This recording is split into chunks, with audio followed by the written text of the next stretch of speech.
Today is Thursday, January 13th, 2022. Coming up on Roland Martin Unfiltered, streaming live on the Black Star Network. Breaking news out of Baltimore, where the city's chief prosecutor, Marilyn Mosby, has been indicted by a federal grand jury. She's accused of perjury and making false mortgage applications. We'll talk with her attorney, A. Scott Bolden. Also today, a big drama when it comes to voting rights in Congress. Last night, the House passed the voting rights bill. Today, President Joe Biden went to the United States Senate to implore and rally Democrats to support it. But before he even spoke, Arizona Senator Kyrsten Sinema put a dagger in his heart by saying she absolutely will not support any of the filibuster, but she supports the bills and saying it needs to be bipartisan. Yo, show us the 10 votes, Kyrsten. Show us the 10 votes. We'll talk with Melanie Campbell, President and CEO of the National Coalition on Black Civic Participation, about this. We'll also talk with Congressman Hakeem Jefferies. We'll also break down Senator Tim Scott, who says he was offended by President Biden's speech in Atlanta. How about we offended by you being a black Republican in Congress? You're no, Senator Edward Brooke. In a strange case out of Pennsylvania, a Jamaican immigrant goes hunting with his white co-workers. He ends up dead. We'll talk to the chair of the Allegany County Democratic Caucus about the murder investigation of Peter Spencer. As of today, there's only one black head coach of the NFL. We'll talk with sports journalist Josina Anderson about the latest developments after the Houston Texans fired David Culley after just 1 year. Also, we will follow up on the story about the case of the Ohio paraplegic man who was pulled out of his car by his hair. The only wrongdoing they were guilty of was muting their body cameras. Really? And Mattel adds to Ida B. Wells' Barnett Barbie doll to their Inspiring Women series. Folks, it is time to bring the funk on Roland Martin Unfiltered right here on the Black Star Network. Let's go. He's got it. Whatever the biz, he's on it. Whatever it is, he's got the scoop, the fact, the find. And when it breaks, he's right on time and it's rolling. Best believe he's knowing. Putting it down from sports to news to politics. With entertainment just for kicks, he's rolling. It's on go, roll, y'all. It's Roland Martin, rolling with Roland now. He's funky, he's fresh, he's real, the best, you know he's Roland Martin now.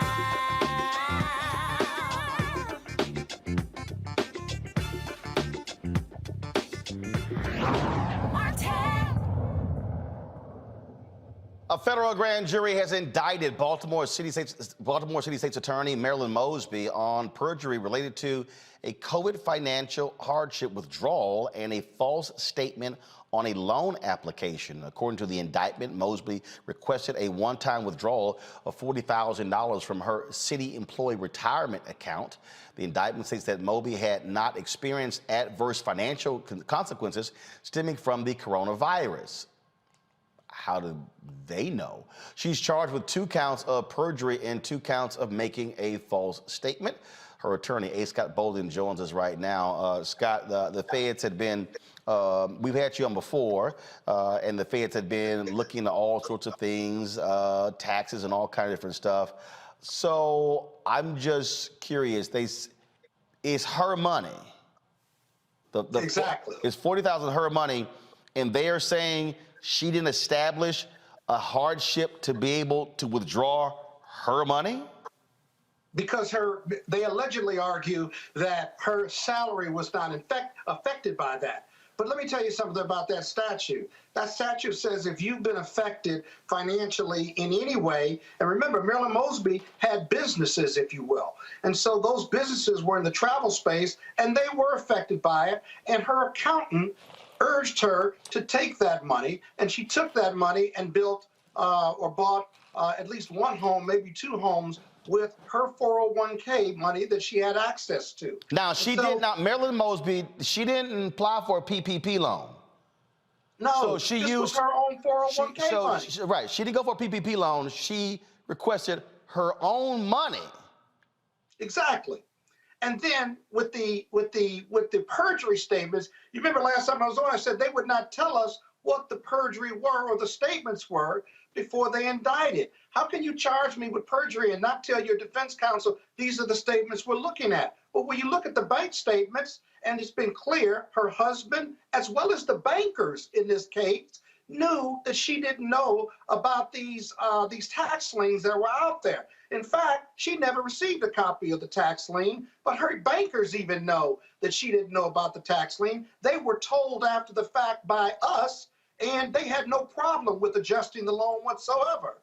And then look at the indictment. What's telling about the indictment isn't what's in there, it's what's not in there. And what's not in there is criminal tax evasion or any criminal tax related charges that they originally argued that they were looking at. That's what the one meeting we did have, that was the focus of that meeting. And over the last 3 months, we've asked to meet with the U.S. Attorney for Maryland, the new one, African-American Democrat, and he has refused to meet with us. The team has refused to meet with us. Had they met with us, we could have certainly given them exculpatory information. Had they put her in the grand jury or confirmed that our exculpatory evidence that we have was going into the grand jury, we certainly could have avoided all of this. So very disappointed on the part of the prosecutors, federal prosecutors, but we are energized, and she is energized to prove them wrong and to prove her case and to provide facts, because this was her money.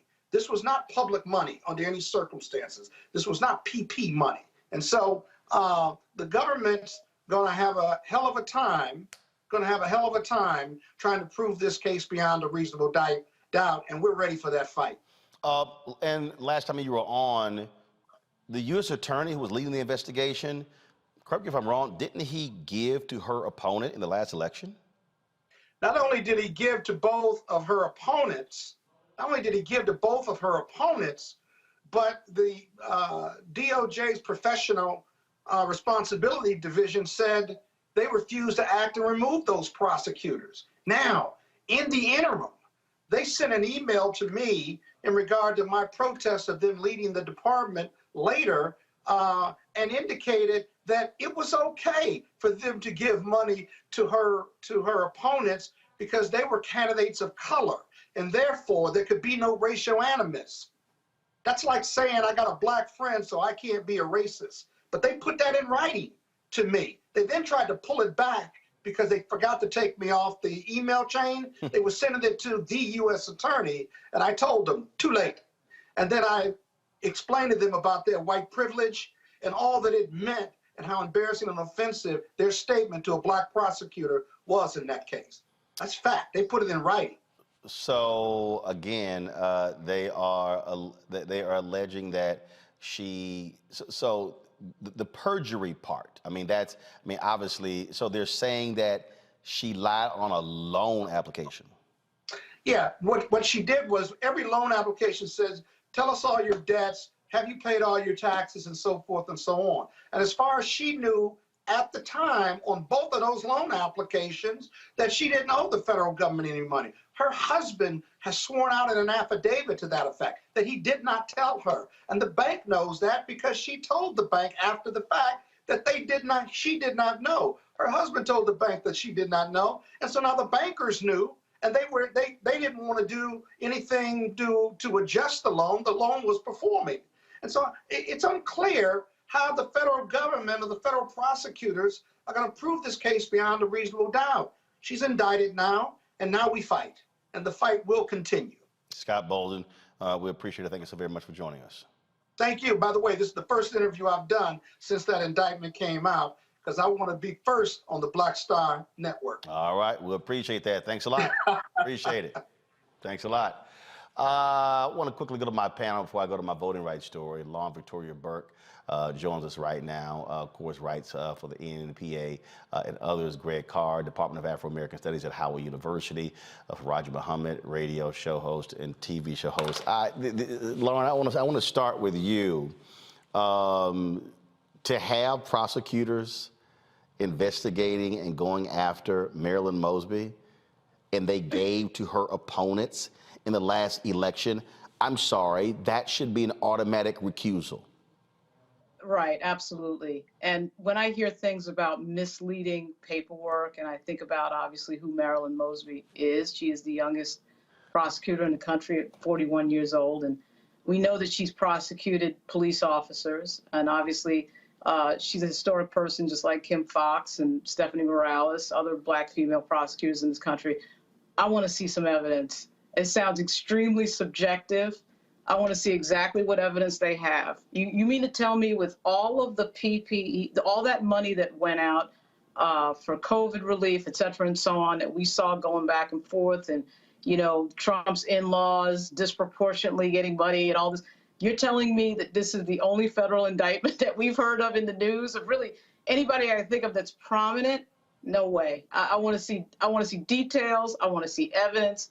And that is very interesting. And once I saw it, was one of your producers actually told me about it. I didn't know anything about it. I was driving all day, and I could not believe it. And you know, she's one of the rarest prosecutors in the country in terms of the actions she's taken with regard to prosecuting police officers. And obviously, in the Freddie Gray case, she prosecuted 6 police officers, which of course is unheard of in this country until very recently, last few years. that spells too much of a coincidence for me, to say the least. Faraji, you have forces in Baltimore that have not been happy with Marilyn Mosby, to the point that Lauren just made. They did not like her prosecuting these cops. Also, she has been at war with Governor Larry Hogan, who's been claiming she wasn't prosecuting folks who are committing violent crimes, and then she came out with the receipts laying out exactly what the office has done. And so your thoughts on this federal indictment? I mean, it's a sad day, another sad day in Baltimore City, just because, you know, you have a black woman in a very powerful position that's being just maligned in this manner. And I mean, I'm looking in the chat, Brother Roland, folks are like, you really are getting prosecuted or indicted rather for borrowing against your own 401k. but more importantly, I think that this is going to in Baltimore, you know, we've had mayors and other political officials that have undergone indictments. Of course, we've heard about Catherine Pugh. We've heard about, you know, Sheila Dixon. There has been a lot of criticism about the leadership of Stephanie Rawlins Blake. I mean, you're talking about Joan Conway, who was the city's comptroller for many years in Baltimore.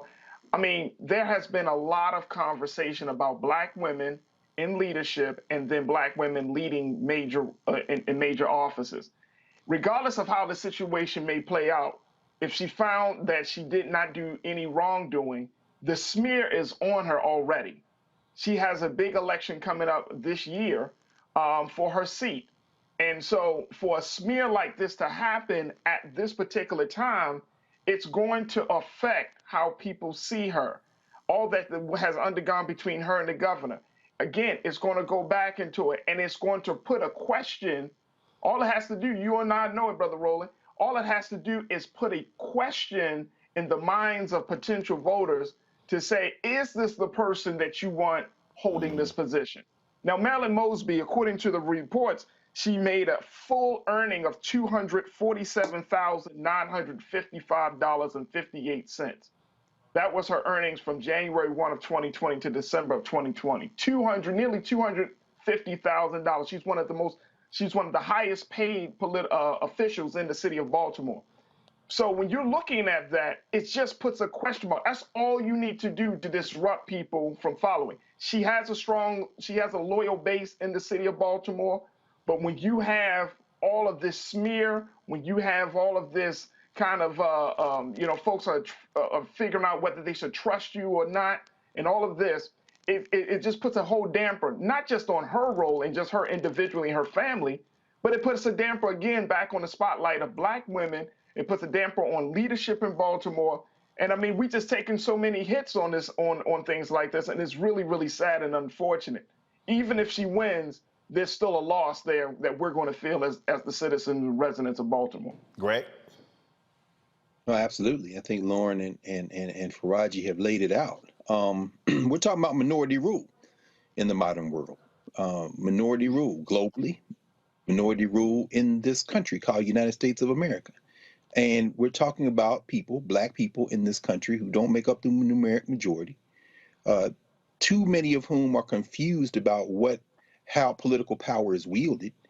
And as you say, Faraji, who might make a decision based on this sister and her husband taking their own money and understand that this lump white nationalist, soft white nationalist in Annapolis, Larry Hogan, trying to maintain his own political viability as part of a larger country network of white nationalists trying to insert minority rule, are attempting to dirty this sister up. Unfortunately, here, you know, in the United States in general, in Baltimore and in Maryland in particular, we don't have the numbers to do what Mia Moore Motley did, the Prime Minister of the new Republic of Barbados, which is called a snap election for the end of this month, to get ahead of the wagons that are circling around her, because she is a black woman on the global stage thumbing her nose at white supremacy, because the other nations in the Caribbean are starting to say, you know, we want to be a republic too. We're going to get away from England. So before they can target her, she's got the power to call an election and cement her power beyond 2023. But Marilyn Mosby can't do that.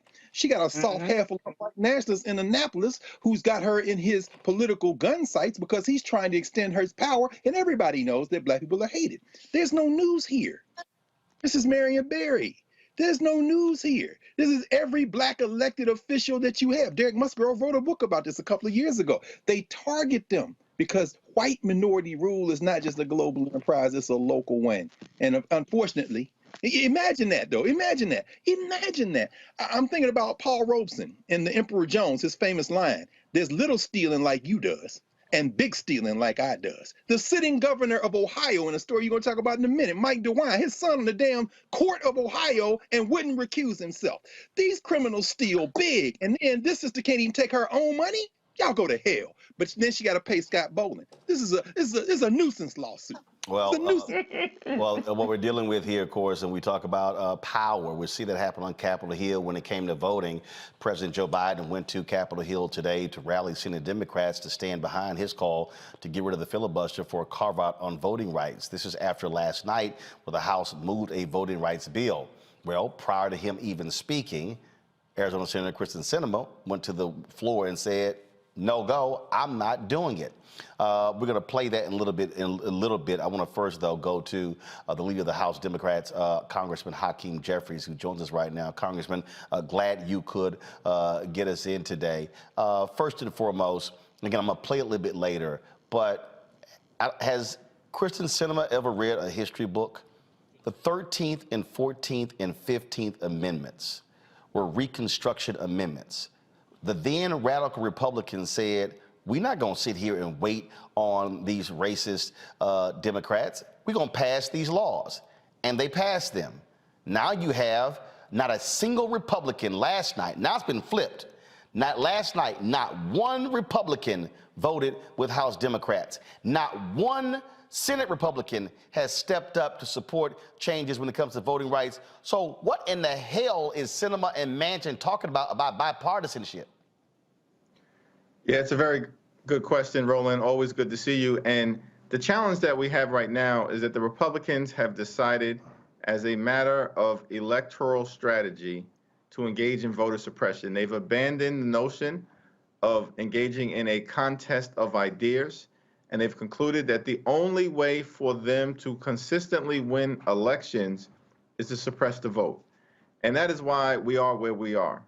Because in the immediate aftermath, as you know, of the 1965 Voting Rights Act, voting rights was largely, as a matter of public policy, a settled question between Democrats and Republicans. It was bipartisan. The Voting Rights Act was reauthorized 4 different times in the nearly 5 decades since its initial passage.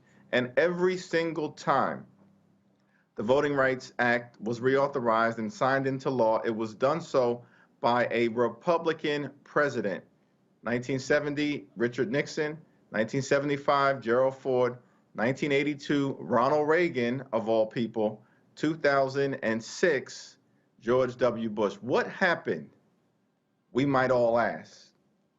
Some of us think perhaps it was the 2008 election of Barack Obama. Something changed in this modern day Republican Party where they decided to walk away from voting rights as a bipartisan issue. And hopefully at some point Manchin and Sinema will realize what all of us have seen and understand that the only way to proceed is the same way that the then radical Republicans proceeded when they passed the 15th Amendment guaranteeing the right to vote without a single Democrat, Dixiecrat, Southern racist, whatever you might call them, supporting that constitutional amendment. And it was the right thing to do, and it's withstood the test of time then, and it's the right thing to do now to proceed, even if that means just Democrats. As I listen to her talk, I would wonder if she was in the Senate in the 1960s, if she would even vote for the Voting Rights Act by saying, oh, if you got to have bipartisanship. I mean, no, we can't end the filibuster. Oh, my goodness, what happened with the ending of the filibuster that Senator Edward Brooke led when it came to paving the way to pass the Fair Housing Act, the 1968 Civil Rights Act? I mean, to me, what is so delusional is there's this notion that oh, Democrats haven't made an effort to reach Republicans. The effort has been made. They don't care. They do not want this to happen because they see what's on the horizon. They see the changes. They are pissed off with what happened in Georgia. They are angry at their two Democratic senators from Georgia. They saw what happened in 2008 when then Senator Barack Obama won North Carolina by 14,100 votes. And what did the Republicans do in North Carolina? Immediately changed the voting laws, targeted early voting, targeted black voters, and a federal judges said, oh, that was laser-like precision, the targeting of black voters. So I'm sitting there like, what the hell world are these Democrats in the Senate living in by, oh, let's keep the filibuster, because if we're not in the majority in the future, this is going to backfire on us. You about to guarantee you're not in the majority. You're correct about that. And Mitch McConnell's about as gangster a politician as we've seen in modern American history. And he will change that filibuster rule in a minute if it served his interest. And we know that because he's already done it. They changed the filibuster that did apply to Supreme Court justices, got rid of it, and as a result, stole two Supreme Court justices, one from President Obama that he held up until Trump became president. Then they changed the filibuster rule to elevate a Trump-nominated justice. And then they stole the Ruth Bader Ginsburg seat using the filibuster exception that they created to Supreme Court confirmations. It's unbelievable that you've got some folks that think that we should play nice while the other side is playing for keeps. And I keep reminding people, all of these laws being passed on the state level are being passed by simple majority. That's correct, and that's a very important point as well. So that they're passing voter suppression laws with a simple majority, often partisan lines, and we got some folks who, it's hard to understand. I think we just have to continue to make the case. The filibuster, as you know, as you've been talking about, Roland, it's not in the Constitution. The word does not appear in the Constitution. This is a rule that was created in part to justify and try to maintain the vestiges of slavery, and certainly to maintain Jim Crow and black civil rights legislation. That's the filibuster's history. That's what it seems a handful of senators are continuing to defend. Well, Congressman, what also has to happen, and again, if this is going to be the position of Sinema, it's going to be the position of Manchin, and also several other Democrats, such as Mark Kelly and Tester and others who've been sort of riding the fence. What it also means is, that means that we have these U.S. Senate races this year, North Carolina, Sherry Beasley, Wisconsin, Mandela may very well win there. Whoever wins the nomination in Pennsylvania, those are three critical places. And of course, you got the races in Ohio and Florida. It's going to be incumbent to win, to me, 3 out of those 5 in order to negate the votes of these folks. And the reason I also support, and I hope Schumer goes through with this vote, we need every person on record to see exactly where they stand. A great point. We got Tim Ryan in Ohio, and of course, my friend, my colleague, great member of the House, Val Demings in Florida. And, this is within reach if we can increase the Senate majority. And I believe we can do it. You can't do it without energizing your base communities. But our civil rights heroes, the great John Lewis, Dr. King, others, they fought through turbulence. They fought through obstacles. When they came into a town, they weren't greeted with wine and roses. They were greeted with billy clubs and fire hoses. We can certainly fight through what we're fighting through right now and come out stronger on the other side. And that's what I'd encourage everyone to continue to do. And I know, Roland, you'll be right there leading the fight. Indeed, Congressman Hakeem Jefferies, we appreciate it. Thanks a lot. Thank you, Roland. All right, folks. As I was telling you, the nonsense that we heard today from Arizona Kyrsten Sinema was an abomination. Listen to this bullshit. I share the concerns of civil rights advocates and others I've heard from in recent months about these state laws. I strongly support those efforts to contest these laws in court and to invest significant resources into these states to better organize and stop efforts to restrict access at the ballot box. And I strongly support and will continue to vote for legislative responses to address these state laws, including the Freedom to Vote Act and the John Lewis Voting Rights Advancement Act that the Senate is currently considering. I support these bills because they strengthen Americans' access to the ballot box, and they better ensure that Americans' votes are counted fairly. It is through elections that Americans make their voices heard, select their representatives, and guide the future of our countries and our community. These bills help treat the symptoms of the disease, but they do not fully address the disease itself. And while I continue to support these bills, I will not support separate actions that worsen the underlying disease of division infecting our country. The debate over the Senate's 60-vote threshold shines a light on our broader challenges. There's no need for me to restate my long-standing support for the 60-vote threshold to pass legislation. There's no need for me to restate its role protecting our country from wild reversals in federal policy. It is a view I've held during my years serving in both the U.S. House and the Senate, and it is the view I continue to hold. It is the belief that I have shared many times in public settings and in private settings.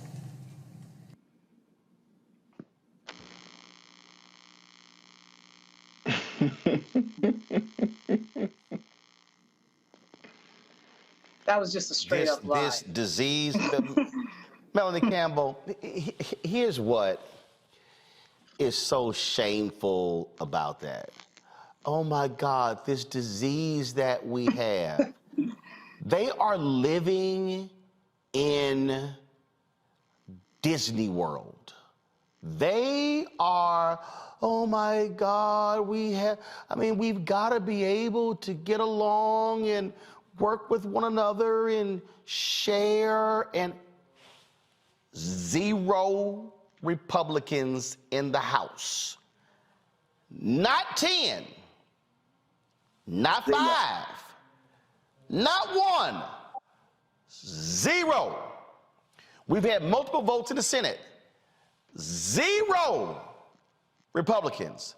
So I'm trying to figure out from Sinema Mansion, where are these magical 10 Republicans going to show up from?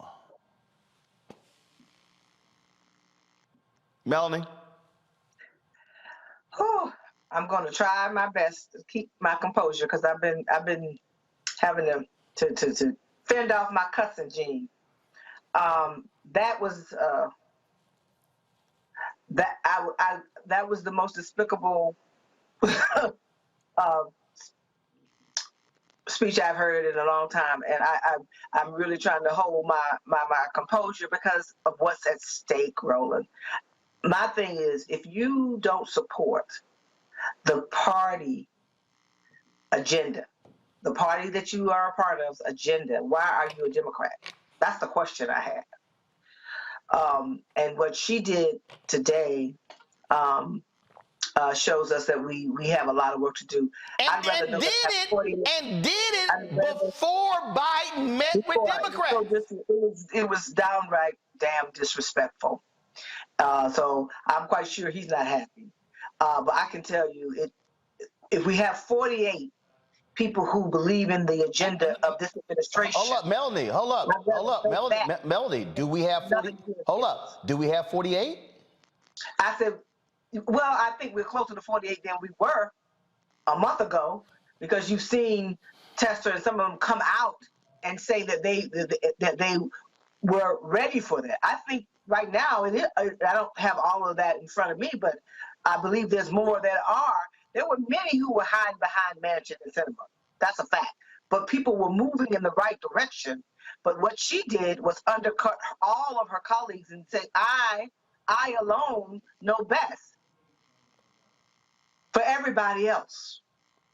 So Arizona folks going to have to rise up and decide and I'm quite sure from what I'm hearing that people are going to start rising up and challenging her in a way that she not used to being challenged. Well, here's the deal. But here's the deal. A third of Arizona are Latinos. But Melanie, here's the deal. Has to stand up as well. Melanie, she don't give a shit.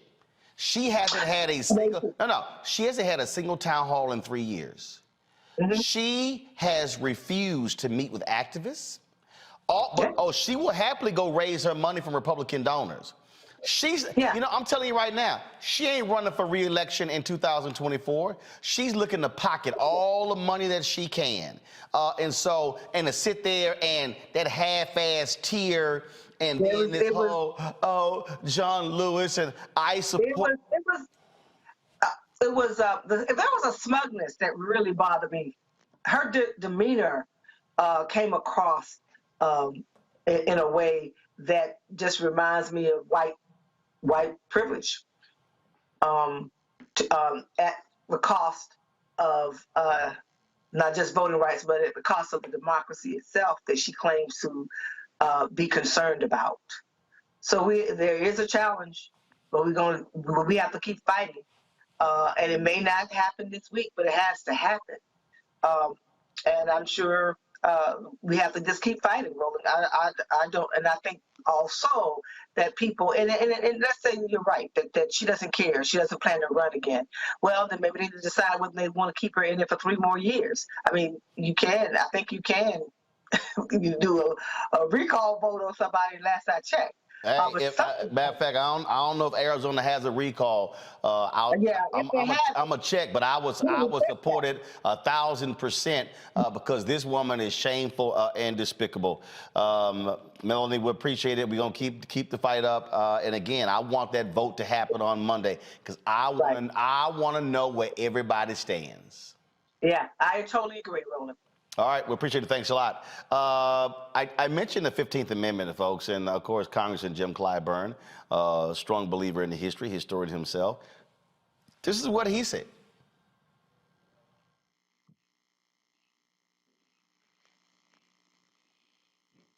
But it was the 15th Amendment. It took another amendment to the Constitution to give the newly freed slaves a right to vote. That amendment passed on a straight party line vote. Yes. So we take exception, grave exception, when anybody tells us that legislation cannot have credibility unless it is bipartisan. You're saying to us that the 15th Amendment is without credibility. So we're asking all of our friends inside and outside the Congress to be careful with that. That's not what history teaches us. And then, of course, you have Senator Tim Scott of South Carolina, the only black Republican in the United States Senate, the man who doomed the George Floyd Justice Act, lied about it. But yeah, I'm gonna say it, he lied. I told y'all, he lied. Oh, Democrats it was a bridge too far. They were asking that if the cops didn't abide, funds get cut. When he said the exact same thing a year earlier, and when I text messaged him, and when I brought it up to his staff, he has yet to respond. And I sent it more than once, and his staff has yet to respond because they know they were busted in a lie. He went on Fox News and had this BS to say after Biden's speech. We saw President Biden talking about voting rights and the legislation that he really wants to push through. As you heard me talking about a moment ago with your colleague, Senator Thune, he basically said that anybody who's not on board with this is equivalent of Bull Connor or Jefferson Davis. He also talked about getting arrested. And this is a reference he's made before during civil rights activity. Watch this. I did not walk in the shoes of generations of students who walked these grounds, but I walked other grounds because I'm so damn old I was there as well. They think I'm kidding, man. Seems like yesterday, the first time I got arrested. Anyway. What do you think about that, Senator? Martha, that is disheartening. And the importance of the civil rights movement can never be overstated. The fact that we have a president of these United States looking for a way to get laughs at a rally around lying to people about voting is just hard to digest. But as a Southerner, I'm offended. I'm insulted that he refuses to recognize the tremendous progress made by Americans, not by Republicans or Democrats, not by black folks or white folks, by Americans coming together to fight for the rights of every single man, woman to vote. How he missed the opportunity to shine the bright light on progress and instead use something that has been proven to be untrue time and time again, his being arrested. Yeah. It's just offensive to me as a Southerner, but more importantly, it's offensive to me as an American. We fought too hard, too long for the progress that he is denying. Hey, I just have a couple quick seconds, but I wanted to ask you one more thing because Senator McConnell said today, you know, you need it really struck me. He said you need a driver's license and a vax card to go anywhere. As a native Texan, Senator Tim Scott, I'm offended that you are that clueless with what you just had to say. I'm offended, Senator Scott, that you are operating as a modern-day Isaiah T. Montgomery. Isaiah T. Montgomery was the black man who was the only person, again, the only one, who attended the Mississippi Convention in 1890, the Mississippi Constitutional Convention, where they voted to strip black people of the right to vote. And Isaiah T. Montgomery went along with it. Since that 1890, not one African American has been elected statewide in Mississippi as a result. And Isaiah T. Montgomery, come on guys, show it. Isaiah T. Montgomery goes down in history as being a traitor to black people in Mississippi.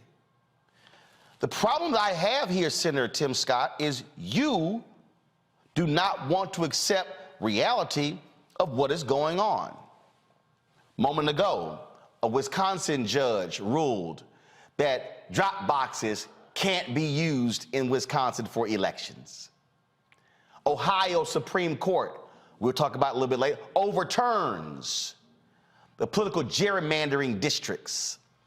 In Tennessee, they're trying to carve up Nashville because they want to take one more seat. They've already carved up Little Rock, Arkansas, disenfranchising black voters. They're carving up Oklahoma City, Oklahoma, to give them a further edge. Those are the things that are going on, Senator Tim Scott. And you won't even come to black media to talk about it. You've been invited. Oh, but you'll run to Fox News that we know who the white folks who watch them, but you won't even come to black media to discuss it. And again, Senator Tim Scott, you and your staff lied. You went on CBS's Face the Nation, and you said it was a bridge too far, that Democrats wanted to cut funding from police. Yet a year earlier, Senator Tim Scott, you yourself and your own proposal said that those who did not abide by the federal standards would lose funding. Your own deputy chief of staff was quoted as such. I sent it to you and your staff, and y'all haven't even responded. So you have absolutely no credibility on this topic. You are sitting there going along with what Republicans are doing. And then you talk about being in the tradition of Senator Edward Brooke, the first black United States senator since Reconstruction. You, Senator Tim Scott, you are no Senator Edward Brooke. It was Senator Edward Brooke who stood up to his own party and racist Southern Dixiecrats and fought for fair housing and fought for voting in the 1960s. He was a black Republican. It was Senator Edward Brooke who helped broker the end of the filibuster in the United States Senate that opened the door to the Fair Housing Act being passed. It was Senator Edward Brooke who understood what it means to be a black man in America. Oh, you know what it means to be a black man in America. But the reality, Senator Tim Scott, you are choosing political ideology over anything else. Oh, I get it. You desperately want to be reelected this year. You largely want to appease those white voters in South Carolina. You want to keep a Republican from running against you. That's why you buddied up to Trump. But even you know what's going on. You know it. You see it. You see the laws being changed in your state. You see what your own party is doing in North Carolina. You see what they're doing in Tennessee and Georgia and Florida and Louisiana and Mississippi and Alabama and Arkansas and Texas and Iowa and on and on and on. Yet you don't have the political courage to be a black man and say to your party, you are mad because y'all lost. None of these bills will be passed if Donald Trump had won Georgia, if he had won Arizona, if he had won Pennsylvania, if he had won Michigan, if he had won Wisconsin. Because what were the 4 cities that Donald Trump and those white domestic terrorists were mad about on January 6th? They were angry about Atlanta, Fulton County. They were angry about Milwaukee in Wisconsin. They were angry about Philadelphia in Pennsylvania. They were angry about Detroit. Republicans even said, let's count all the votes in Michigan except Detroit. Oh, you know the racial dog whistle, which is now turned into a racial foghorn. You know what's going on. Yet you will sit there and run the Fox News and parrot the same BS. That is shameful. Senator, when I do this show, I don't think about Democrats. I don't think about Republicans. I think about the ancestors. I think about the very people who did all they could to ensure you could sit in the United States Senate, to ensure that Senator Cory Booker could sit there, to ensure that Congressman Jim Clyburn can be in the majority. All of those folks who put it on the line. And I'm gonna tell you, one of the ancestors who I will never, ever want to be associated with is Isaiah T. Montgomery, a black man who will go down for the rest of history as turning his back on black people for political expediency and because he owned a couple of businesses in Mississippi. That, Greg, is what we are facing, and we have to call it what it is. And I'm not singling Tim Scott out solely, but the reality is he's the only black Republican in the United States Senate. I'm calling out these people who are simply in denial about American history. These Democrats who tout, oh, we've got to have bipartisanship. We can't keep passing bills and it's only us voting for them. As Clyburn said and we said, really?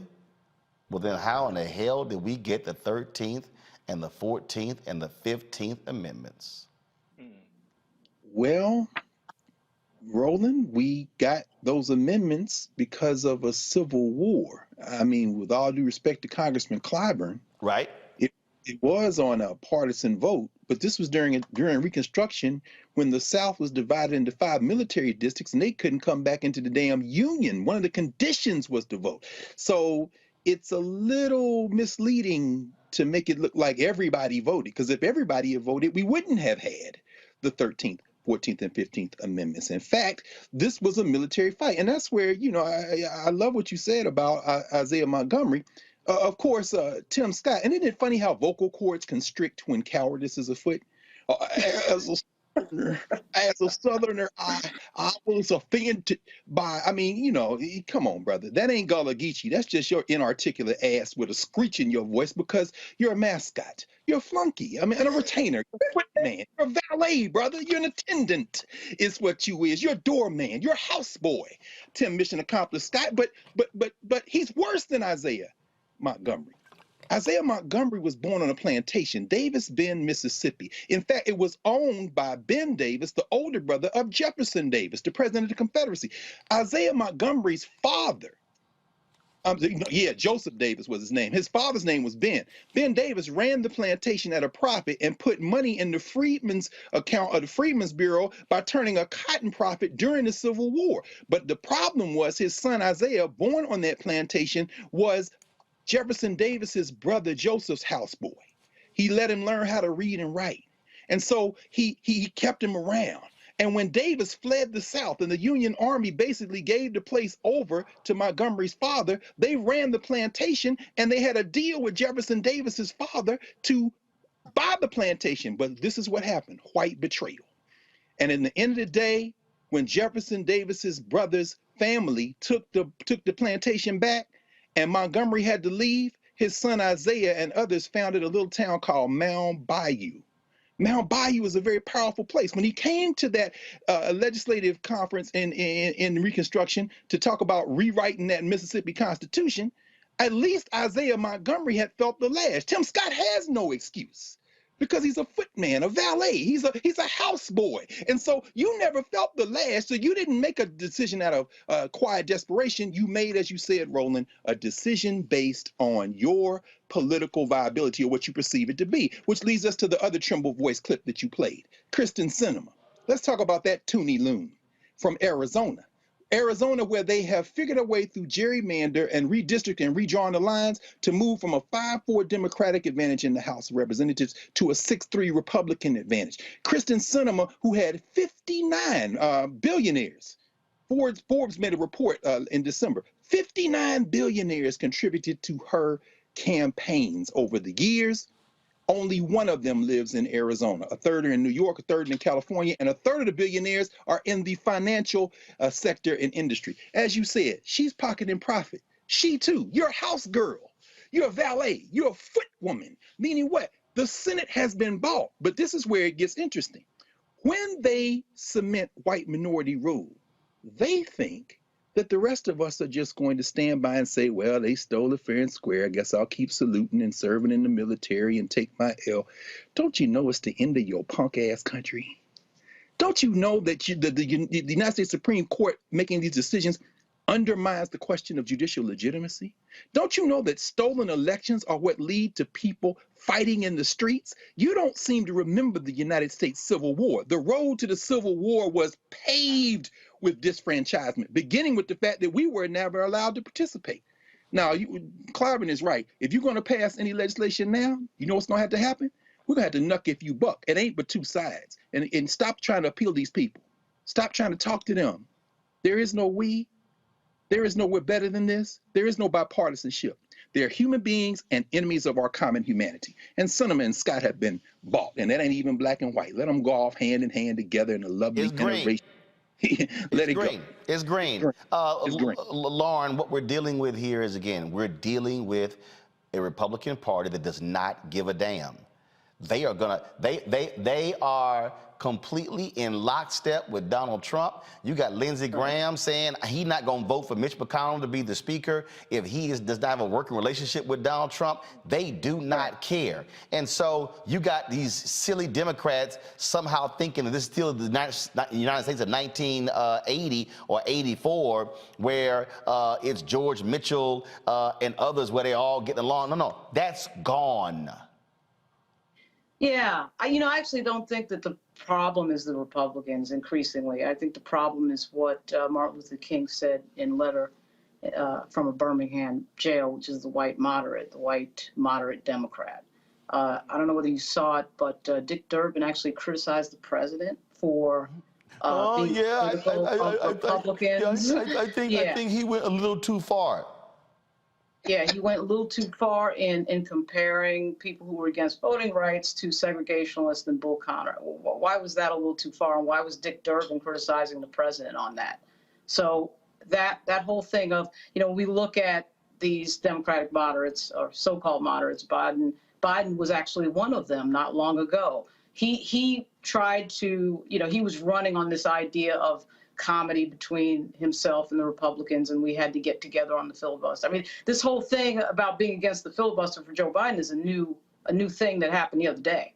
We just found this out because he had this same ridiculous idea that he could somehow, get together with the Republicans and figure out how to do this. They're against it. They're against it because, as Congressman Jefferies said, the whole rundown that Jefferies had with regard to Republicans who agreed with, voting once upon a time was Nixon, Ford, I think it was Nixon, Ford, Reagan, Bush, right? Well, and then Congressman Jefferies says, well, what happened? What changed? Well, what changed was Black people started to take power. It started with Barack Obama. That's it. Then we saw Stacey Abrams almost win. That is it. Then we saw John Ossoff. Then we saw Reverend Raphael Warnock. We're seeing Val Demings. We're going to see Stacey Abrams again. We're seeing the Congressional Black Caucus. We're seeing the CBC as the largest caucus on the Democrat side in the House. Right. And we're seeing Black people take power, make decisions, get control. And I don't care whether we're talking about Justin Fairfax or Marilyn Mosby or any of these Black people who are in charge of decisions that just happen to hit an indictment, just happen to hit a political crisis, right at some key moment in time. Isn't it an amazing coincidence? But for a moment, let's just talk about the ones who did get elected or got close to getting elected. We saw Andrew Gillum almost get elected, very close. His race was closer. Lost about 30,000 votes. Exactly. It was closer than Abrams. It was closer than Beto O'Rourke. Right. He almost became the governor of Florida. We're talking southern states here. These are things that are historic. It marks the change in the demographics in this country. They know it. They see it. They're passing the voting laws to stop it. And Kyrsten Sinema and Manchin, at the end of the day, I always say to people, even though we talk about so many issues under our tent as African Americans, LBGT, et cetera, and so on, you're Black first. Well, they're white first. They understand who's going to be in charge if they, put pre-clearance back into play. They get it.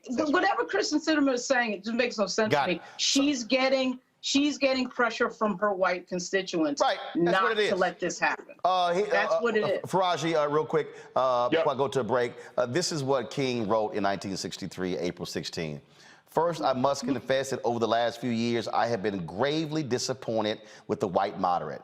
I have almost reached the regrettable conclusion that the Negro's great stumbling block in the stride toward freedom is not the white citizens counselor of the KK or the Ku Klux Klan, but the white moderate who is more devoted to order than to justice, who prefers a negative peace, which is the absence of tension, to a positive peace, which is the presence of justice, who constantly says, I agree with you in the goal you seek, but I can't agree with your methods of direct action, who paternalistically feels he can set the timetable for another man's freedom, who lives by the myth of time, and who constantly advises the Negro to wait until a more convenient season. Here's the deal. That's Sinema, and although he's discussing the white moderate, he's also talking about a Senator Tim Scott who goes, why can't Biden just talk about how things have gotten so much better in all of our progress? Because voting still has not been properly dealt with. Raja, go. Real quick, just how are we still in a place where when we're talking about voting, which is supposed to be one of the greatest exercises of a citizen of the United States of America, why is that such a problem to make people accessible or have access to the ballot box? I still can't wrap my mind around that point. But to the point of Sinema and Tim Scott and others, look, man, if you want to play around at this time, and I think Dr. Carr and Lauren, y'all were both on point. If folks want to play around at this time, and to your point, Dr. Carr, the country is at a crucible. It is at a very, very important point. You play around with truth. You play around with what is right. You play around with what's in the best interest of people to change people's lives for the better. You play around with that, and guess what's going to happen? You're going to reap what you sow. And it's going to come down, and it's not going to, sometimes people tend to believe, and this is Hollywood getting into our heads, sometimes people tend to believe that when something is falling apart, it just happens in one magical swoop. No, we're watching a political system, starting with the political representatives, falling apart brick by brick, piece by piece, person by person, sanity by insanity. And that's what we're seeing. We're seeing this thing falling apart in such a way, it's gotten to the point now that, you know, we can't even, how many times have we come onto this platform, Brother Roland, on this show, and we brought up the fact of, you can't believe somebody just said this. You can't believe they're trying to stop this piece of legislation. But the insanity right now that's in Congress, the insanity that's in the minds of the people of America, white and black, and we're just all over the place, but we're watching a whole system just falling apart. And this is the residual impact. This is the result of that you have discord, dissatisfaction, discontent, that you have people in confusion. You have leaders who can't lead and followers who don't know how to follow. I mean, we're just all over the place. And this country is going through a major, major shift. It's going through a major transition. We talked about it. Democracy is on the chopping block right now. And I don't care if you get more and more into it and people are like, oh, this is about power. You are absolutely right. This is all about power. And that's what it always has been about, which is why they fought the Reconstruction, which is why they had the Compromise of 1876, which led to Jim Crow, Great Compromise of 1877 following the election in 1876, which is why the exact same thing. I have said this consistently, and this is going to be the last point I make before I go to break and go to my next guest. This is very simple. In the history of America, black success has always been followed by a white backlash. Let me repeat that for everybody out there who hasn't picked the history book up, who is so caught up in memes. I need you to understand, in the history of America, black success has always been followed by white backlash. Tomorrow, we're going to talk about an article that was written where all these white folks in Hollywood are now complaining about woke because they're now requiring them to actually interview black directors and black actors and black cinematographers and Latino folks working on movies. And so these people like so upset, oh, we can't find a job. Don't y'all understand? That was the exact same thing after Reconstruction. They're going to take our jobs. Don't you think that was the first thing they were yelling after the Civil Rights Movement? Oh my goodness. See, what they said is, oh, okay, y'all can go to the park, y'all can go to the swimming pool. Oh, hold up, y'all trying to work here? Oh, no, hold up. Now, that wasn't part of the deal. That was always a deal. And so, absolutely. So for everybody who talks about post-racial America, no. The election of President Barack Obama caused some white folks in the country to go, oh, shit, it happened. Right. Oh, damn. And it was a consistent targeting of, we cannot allow this to happen again. And that's why when many of us did not vote in the 2010 midterm elections, it opened the door and 16 state legislatures flipped to Republican control. That's how they got control of 31 governor's mansions. They got control of the House and the Senate. And then what happened? They then began to pass voter ID laws and voter suppression bills. Then you had the Shelby v. Holder decision, which was then upheld by the Supreme Court. And it all kept coming because they said, oh, we are going to lose power. All we describing y'all literally is the introduction to my book, White Fear, which is coming out this year. I'm trying to tell y'all, if all y'all black folks who sitting here saying, man, I don't know, I ain't gonna vote, I'm telling you right now, hey, this is real simple. You don't have to vote. That does not absolve any Democrat running from not having an agenda. But what I'm telling you right now, trust me, go listen to what Steve Bannon is saying. They are executing a plan for minority white rule, and you better understand they want to run that bad boy from the Supreme Court to the White House, to the Senate, to the state governor's mansions, to the state house, the state senate, down to the school board of education, to the county commissioners, to the city council, to the board of elections, because they're saying we are not letting go of this thing. And what did I tell y'all in that movie, The Good Shepherd? When Joe Pesci said, we Italians got the family in the church. The Negroes, at least he didn't use Negro, they got their music. And he said, what do y'all people have? And he was talking about the white Anglo-Saxon Protestants. And the Matt Damon character said, we've got the United States of America. The rest of you are just visiting.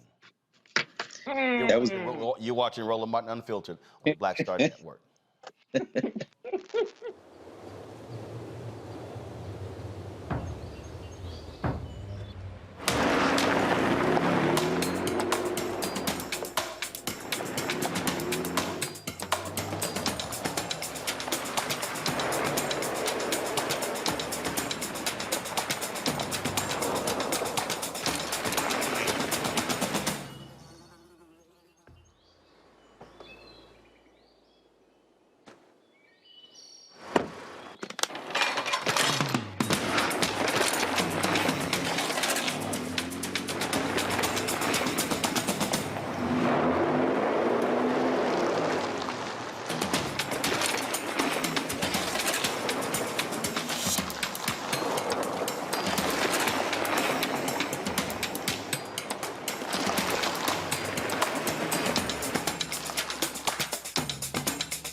I'm Chrisette Michelle. Hi, I'm Chaley Rose, and you're watching Roland Martin Unfiltered.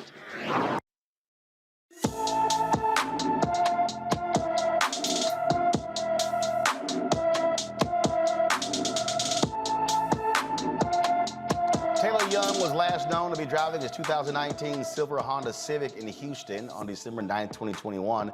The 25-year-old is 5 feet 11 inches tall, weighs 160 pounds, with black hair and brown eyes. He was last seen wearing a blue Billionaire Boys Club sweatshirt with gray sweatpants. Young has 2 tattoos on his right leg, the Tasmanian Devil on the front and the Fleur de Lure snake on the back. Anyone with information about Young's 2019 silver Honda Civic with a Texas license plate MDC 9387 or his whereabouts should call the Houston Police Department, folks. Missing Persons Unit 832-394-1840, 832-394-1840. Let's go to Pennsylvania, folks, where there's a strange story. A Jamaican family desperately seeks answers after their relative was shot several times during a hunting trip with co-workers. Peter Bernardo Spencer was reportedly shot at least 9 times in December. Spencer was dropped by his fiancée for a hunting trip with a colleague who reached out to him on Snapchat. A few hours later, the 29-year-old was dead. A 25-year-old man was taken into custody. 3 other individuals and multiple guns were found at the scene, but no charges have been filed. William Anderson is chair of the Allegany Democratic Black Caucus. He joins us right now. William, I'm trying to understand. He goes hunting, he ends up dead, and nothing? Nothing. And thank you, Roland, for having me on to shed light on this situation. You know, it's very tragic. And, you know, as you said in your former comments that, you know, this is just what happens to Blacks in America. So on December 11th, Peter, he wasn't going hunting. He was going to the woods to hang out with some friends at, usually he assumed he was going to Nathan Meyer's mother's house. So his fiancée usually dropped him off at Nathan Meyer's mother's house on several occasions, usually with friends. But on this occasion, she drops him off at, it was either a cabin or a mobile home in the woods of Venango County. And this was very strange to her because, you know, it was such a desolate area that she couldn't even ping Peter's location once she dropped him off. So, okay, so Is there an investigation? And who's leading the investigation? So allegedly, the Venango County District Attorney, his name is D. Sean White. He's in charge of the investigation and has been leading the investigation since December 12th, when Peter Spencer was murdered. And also, the PA State Troopers Heritage Affairs Department, which investigates hate crimes, is also involved in the investigation. But we haven't gotten any information on what they're doing, and it's been since December 12th, and there has been no arrest, no one has been charged or anything. Are state officials involved in this? I mean, are folks being interviewed? I mean, brother just goes out and ends up shot 9 times and dead. Has there been a ruling from the medical examiner? Have they ruled his death a homicide? Obviously. Yes, sir. The medical examiner of Venango County ruled Peter Spencer's death a homicide almost, I think, immediately. So we, as Venango County is a small county, it's a Republican-controlled rural county in Pennsylvania, where all of the people, a lot of the insurrectionists from January 6th, this is their breeding ground. Western Pennsylvania is the breeding ground for all of these people. So we haven't gotten any cooperation, although it has been not only, declared a homicide, but they had suspects in custody that admitted to shooting him, and they were released. Whoa. The suspects admitted to shooting him? Yes. They said there was some type of altercation, and they shot Peter in self-defense 9 times, which in the Commonwealth of Pennsylvania, you cannot declare self-defense, 1, if you can flee the danger, and 2, you cannot declare self-defense when you shoot someone 9 times. This young man was shot twice above his butt, 5 times in his back, once in his neck that went through his neck and broke his jaw, and once in his chest close range. And no charges have been filed against anyone since December 12th. This is outrageous. Were all 9 shots from the same gun? That we haven't gotten any information to be able to come to that conclusion, because they aren't cooperating. They aren't giving the investigators, the attorneys, any information. They aren't giving the family any information, and they have yet to respond to our requests as the Democratic Black Caucus and the Black Political Empowerment Project for information. And the only help that we've gotten was from Chandy Chapman, a local reporter here, an African-American female on our WTA local station, was the only one to even investigate this and to help shine light on this. So we just thank you for giving us national attention so we can get justice for Peter. Has the family had an independent autopsy done? Yes, sir. And we not only have we had an independent autopsy done, but the autopsy was done by Dr. Cyril Wecht. And Dr. Cyril Wecht is one of the most famous coroners in the entire world. So he completed his autopsy on January 3rd. And Dr. Wecht, in an interview on our WTAE with Chandy Chapman, told her that he'd never seen an incident like this in his entire career, when someone has been shot 9 times and shot in the back and no charges have been filed. This is absolutely crazy. Certainly keep us abreast, William, of what happens. Stay in contact with us. We certainly want to follow this story, but you don't get shot 9 times. And again, like, what was his fingerprints on any of the weapons? How many guns were recovered? First of all, how many people were on the scene? That's just absolutely crazy. Yes, sir. We know that there were at least 4 white men that were there on the scene. 4 white men on the scene with guns. There's an altercation, yes, and only 1 person ends up dead, and nobody else shot. Exactly. And they're walking around free. Yes, sir. They were. I don't believe they were in custody longer than an hour. This young man is dead. His family has gone through the holidays and have to restart their life. And I just want to reiterate that this young man was not an American citizen. He had only been in this country since 2013, seeking the American dream. Has the Jamaican embassy demanded Because, I mean, obviously he's a Jamaican national. Have they demanded the federal authorities get involved?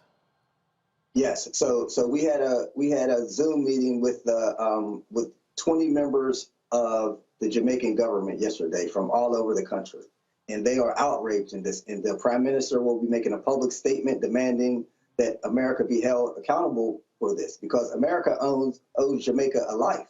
Right? This young man was 29 years old. His future was bright. He came to this country, seeking the Purple Mountains majesty, amber waves of grain, all these things that our anthem, promises the world. And he came here, and his life, he's been here for 8 years, and his life is over. Who has the family hired to be their attorney? They've hired, I don't know the attorney's name offhand, but I can get that to you. And they're going to get a team. They're going to have a team of attorneys to represent him, because no one attorney is going to be able to handle this. Got it. Because, like I said, this is pre-Jim Crow. Got it. William Anderson, certainly appreciate it, man. Thanks a lot. Thank you, sir. Quickly, I'm gonna go to my panel here. Lauren, is very interesting, and the reason I asked that last question, Lauren, is because whenever we have a lot of these cases, I get people, oh, there go that damn crook being Crump. He ain't never won no case. Well, people don't understand. And then I've heard people talk about Sharpton, talk about Reverend Jackson, and they go on and on and on. One of the things that people don't understand, the reasons families also hire Crump is because they also know how to bring national attention to these stories. Oh, absolutely. It sounds a lot like the Ahmaud Arbery situation, where everything went silent. He was killed, and everything went silent. And then all of a sudden, the publicity that people like Ben Crump and Reverend Sharpton bring, and so many others, it really started with the black press, I think, in the Arbery case. And really Trayvon Martin as well. If you remember, that started really quiet. And then, there was... I know it well, because I was one of the first national people to make it go national. And we could not, look, I was at CNN and couldn't get folks there to get involved with it. And we kept pushing, and then social media, it built. And so there were other, Goldie Taylor and others, there were others who were out there tweeting and pushing that whole thing. And all of a sudden, then it rose to a national level. And I'm saying that, Faraji, because I need people to understand. Unfortunately, the reality of being black in America is we have to elevate things. Frederick Douglass said, agitate, agitate, agitate. Black woman come up missing. These white folks on mainstream media ain't doing that story. Oh, but a white woman come up missing? Oh, we about to shut down the country like it's COVID to find her. And so this is the reality. We have to yell, holler, scream, kick in order to get attention. And so that's why, again, which is also why platforms like this matter, because guess what? CNN ain't talking about it. MSNBC ain't talking about it. Fox News, ABC, NBC, CBS. And then while I also tell the rest of these folk, stop listening to all these black folks who are yackers on YouTube, who are nothing but full of mess, always talking about somebody else, because they ain't spending their time talking about cases like this. Hey, well, you know what, Brother Roland, to your point, that's exactly why we do need to constantly talk about it, especially a case like this of Peter Spencer that happened in a county in Pennsylvania that's probably, it's a very small area, very, very, just kind of like pretty much a nowhere type of space. And you got to talk about it. And you got to ask yourself, how many cases, if Peter Spencer, he certainly wasn't the first case, so it makes you wonder how many other people may have been victimized or killed in this manner, and we don't know. We just don't know what's going on with them. The family can't get any real push on finding or getting justice for these families. So these cases and these situations are happening all across the country. It's got to be raised up. And the other thing to the point about Ben Crump and others, that look, they're going to bring a dollar sign. They're going to bankrupt the whole county. You know what I'm saying? They're going to say, okay, you say okay, you may not think Black Lives Matter, but we do, and this is the cause. And so, you know, if they're going to bring that publicity, they're going to bring the accountants, and they're going to force police stations and police, you know, just police stations in those small areas. They're going to force them to find the real answer. But we got to do this. I mean, seriously, if black media don't look out for black people, then what's the purpose of black media? Greg, listen to these details here. My goodness, this is Emmett Till 2020. This is so many other cases of how black folks' lives are completely ignored. This is exactly why Black Lives Matter. That moniker just simply rose up. It did. Black Lives Matter is a response to the foundational assertion about Black life in the United States of America, and that is that there are no humans involved. Peter Spencer was lured and hunted and executed. And I think we all took note of your shock as Chairman Anderson indicated that his killers were interrogated by their brothers and released because after all, they didn't kill a human being. But I think, you know, in my mind, as I was listening to you talk to him, as we sitting here, the word that kept coming back to me was impunity.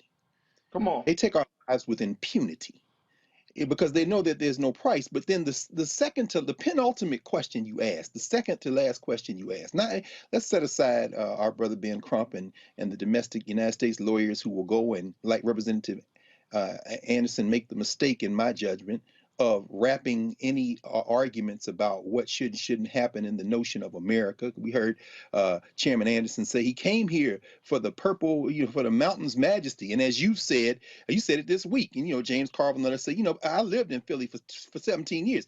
Pennsylvania is Philadelphia, Pittsburgh, and Alabama in between. And many times coming on that turnpike out them mountains in Western Pennsylvania, yeah, that is the true face of white nationalist America. But the question you asked him about the Jamaicans, I don't think we need to slow down and consider that. The fact that they met with the Jamaicans, as a Jamaican lieutenant governor of Virginia, as you know, Lauren has been covering that along with her comrades. You know, she's Jamaican, and she says the Second Amendment is good law, and she says we should get over slavery, but she better not go to Nanny Town in Jamaica and say that, because they'll run her ass out the country she was born in. But the point I'm trying to make is this: we must elevate these executions, and not just in the United States. The thing this fracturing settler state is afraid of is when we link arms across borders. See, the Black Star Network isn't just a U.S. network. They are now you let the Jamaicans start bringing some heat. You let this case be brought up on the floor of the United Nations. And American Negroes, y'all loosen y'all's little grip on that red, white, and blue, and understand that blackness transcends any of these fake lines on this map. Every time we've done that in this settler state, it has shaken this state to its foundations. It is why they passed Brown versus Board of Education on a 9-0 vote at the Supreme Court. It is why every form of legislation we've gotten, Martin Luther King didn't stop his analysis in Selma. He didn't stop it in Washington, D.C. He reached out over the oceans, and it is one of the reasons why in the United States Civil War, they had to settle this mess. You put this man who was executed, you make him an international cause celeb, and you bring that Jamaican heat, and then you bring CARICOM into it, and people start asking questions, you run them crazy bald heads out of town, to quote Robert Nesta Marley. These white boys rely on our fidelity to the United States of America to allow us to continue to be executed. Every time we look beyond these stupid shores, we've gotten some results. Don't disarm yourself because you think you got loyalty to a flag, because you'll lose your damn life. I'm going to, we had, of course, when I was at TV1, we had the Jamaican ambassador to the United States on our show. I'm going to reach out to her to find out about this. I'll be very interested in getting her perspective. And it also, It might mean doing a town hall in this town, reaching out to the African Americans there, putting a Robo-Mobile on the road, heading to Western Pennsylvania, because certainly some attention should be cast on this particular story here. So folks, we'll be giving y'all the updates. Again, I told y'all, we ain't interested in folk who full of mess. We here to speak to the issues that involve black people. All right, y'all, got to go to a break. We come back, we're going to talk about the silly-ass NFL now only has one black head coach of the Houston Texans fired David Culley. Oh, they're saying, yeah, y'all good. Y'all can play on that field all day. You ain't going to be walking that sideline as the head coach. That's next right here on Roland Martin Unfiltered on the Black Star Network.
Network is here.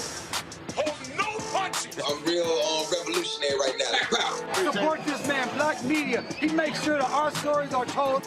Thank you for being the voice of Black America, Roland. Stay black. I love y'all. All momentum we have now, we have to keep this going. The video looks phenomenal. See, this difference between Black Star Network and black-owned media and something like CNN. You can't be black-owned media and be scared. It's time to be smart. Bring your eyeballs home. You dig?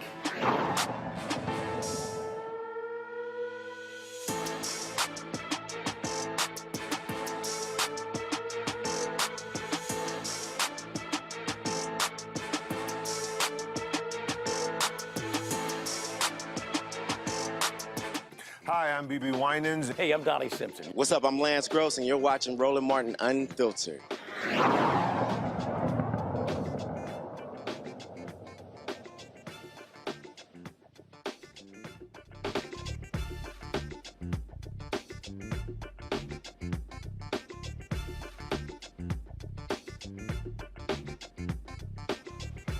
All right, folks, the 2021 NFL regular season is officially over. And like most seasons, the end came with a slew of fireys across the league on Monday, normally called Black Monday. That's a good name. Brian Flores was fired as the head coach of the Miami Dolphins. They went from only 3 black NFL head coaches: Mike Tomlin, Pittsburgh; Brian Flores, Miami; David Culley, head coach of the Houston Texans. Well, today, the Texans, who finished 4-13, fired Culley after just 1 season. Now, here was a team nobody expected to win a damn thing. Deshaun Watson made it clear he was not going to be playing for the Texans this year, and so David Culley had nothing to work with. So exactly why was he fired? Now, Brian Flores finished with a 24-25 record. His team began the season 0-7, but they actually ended the season doing very well.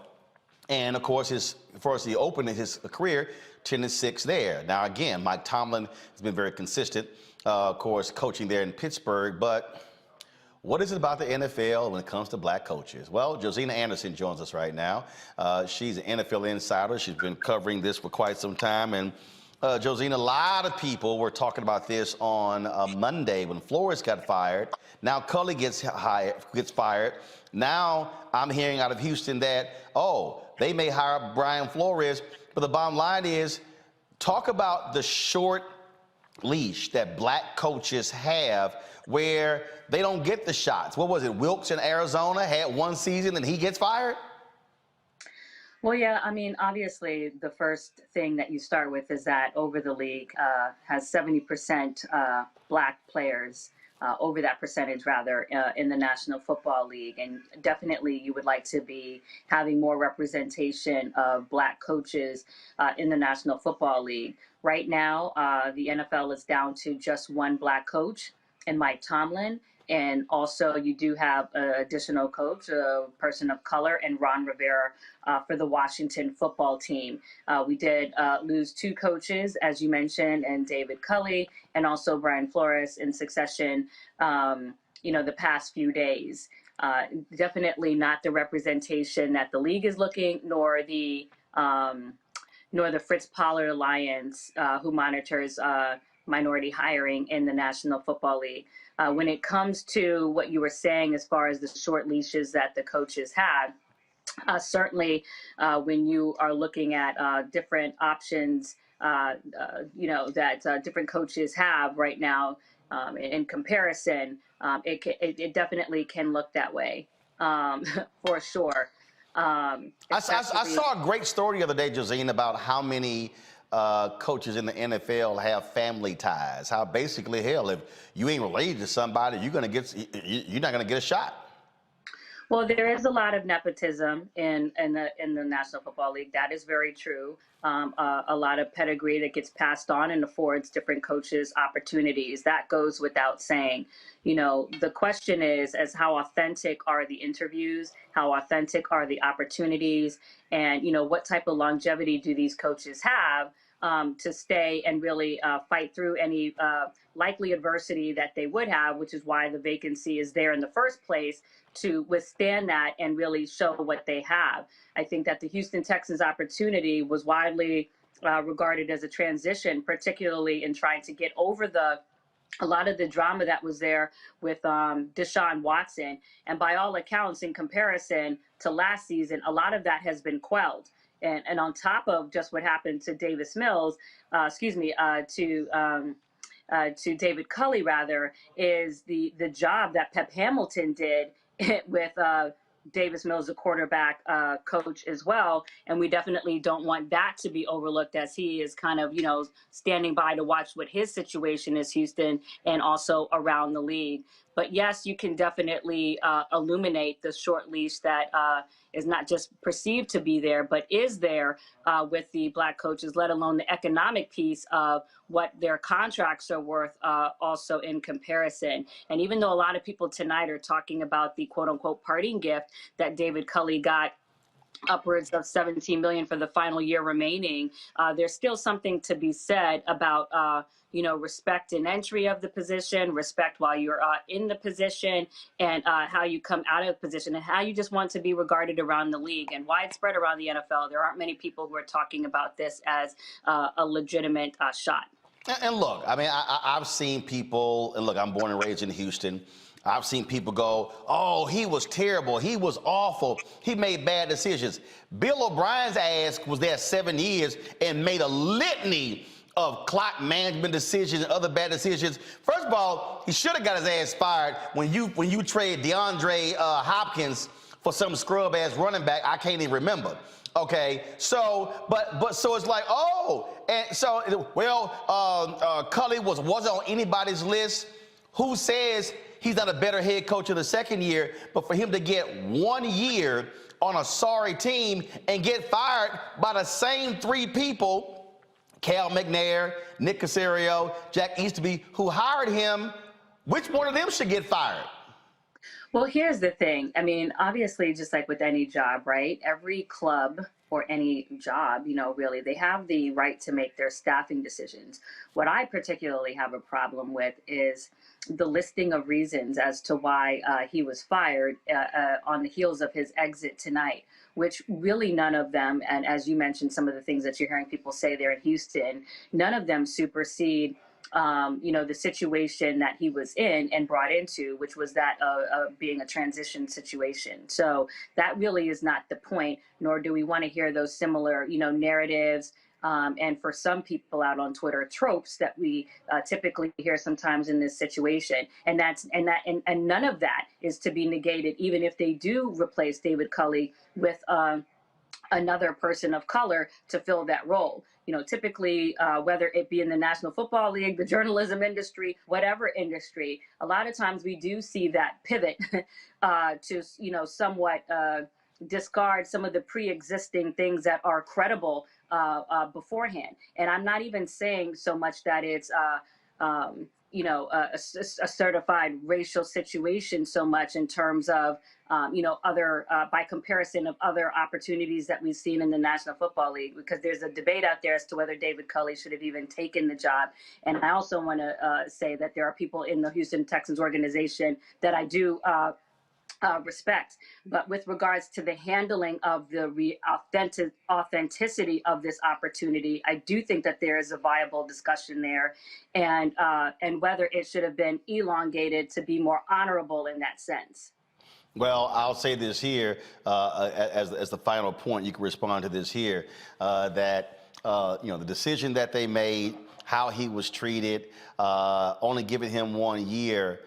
Let's remember, they finished 4-13 this year. Last year, Deshaun Watson, well, there's 17 games this year, right? Mm-hmm, right. So they were 4-13. Last year, Deshaun Watson led the NFL in passing, and they were 4-12. Right. Mm-hmm. That is correct. Just saying. Mm-hmm. And I really think, though, Roland, that what also is fair to be illuminated in this situation is, and that is a fair point, and I've seen that point circulated around Twitter, the record that you speak of that they had last year, 4-12 with Deshaun Watson, 4-13 this year without him. But I think this even more so speaks to the availability of the quality of coaches that are hitting the market now relative to all of these firings that are happening, and the Houston Texans simply wanting to capitalize on that. And that is fine. That is their prerogative. Hell, they could have fired Leslie Frazier last year. He was a finalist. Yes, and right, and I was just having some conversations with Leslie Frazier this evening, and everything works out to be what it ends up being. Leslie Frazier right now was with the Buffalo Bills. Sean McDermott, the head coach of that team, is touting Leslie Frazier as making sure that he gets the credit for being the defensive coordinator for the top defense in, one of the top defenses in the National Football League. And obviously they're on their way to the playoffs. David Culley comes into the situation when he was interviewed on Steve Weich's podcast, talked about understanding what this opportunity was, but it was important for him to do this based on, his relationship with his father. And he gets a big bag on the way out. Everybody can decide what's important to them or not. But what I do not think is fair is, one, to sully his name on the way out. That's right. Especially given what the reality of the situation was, and for us to be truthful about what the situation was. That's it. That's it. Josina Anderson, tell everybody about your show, where they can watch it. Yes, and I'm sorry that I'm on. I know, Roland, you're getting on me talking about get a real tripod for my phone. But in my studio, my camera for my show, The Crew, with Morris Chestnut, Brian Urlacher, Josh Norman, and David Augustine, that is on a tripod. So, but whenever you call, I'm gonna make way to do your show. I appreciate it. Everything that you're doing, building this network and representing the Black voices, everything that you're doing in terms of being an example for someone like me, and showing the importance of Black ownership and building out this network. So kudos to you for being that example, and continue on. Well, every time I'll support you in what you do, and everybody watching, this ain't the first time I've talked to her about technical stuff. We've had other conversations about backdrop, lighting, cameras, all this sort of stuff. So that's what I do. Josina, I appreciate it. Thanks a lot. Love you too. Bye. Love you. Thanks a lot. See, I want to go to my panel here. The thing that's interesting here for me, Faraji, that people, first of all, I'm going to do this here. This is David Culley. He spoke, the season ended on Sunday. He's talked to the media on Monday. Listen to this. How did this experience challenge you as a leader? I'm sorry, Brandon. How did this experience as a first-year head coach challenge you as a leader? Did you learn anything about yourself, and what do you feel like you improved at? Brandon, I knew there were going to be challenges when I first came here, and again, I've told people this, and not in a negative way. If everything was all right before I got here, I wouldn't be here. So the point was, I knew going in there were going to be things that I'd have to deal with.